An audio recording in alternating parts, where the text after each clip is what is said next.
Dr. Brad Hannon here with another one of my MET Foundations of Health videos, where I am teaching you how to move right, eat right, and think right.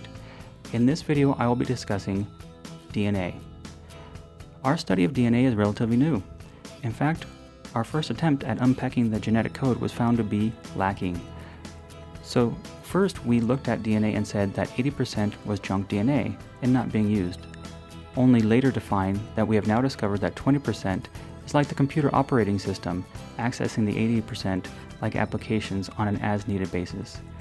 Please be aware that there is a growing body of research and evidence called epigenetics. That is showing us that genes play a role, but they are generally only triggered from our lifestyle. Think of it like this: genes load the gun, but the lifestyle pulls the trigger.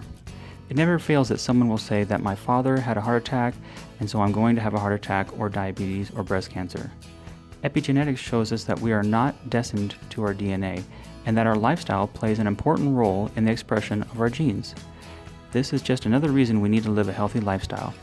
Remember, when you want to feel your best, think MET. How are you moving? How are you eating? And how are you thinking? And this can steer you in the right direction to achieve a healthier you.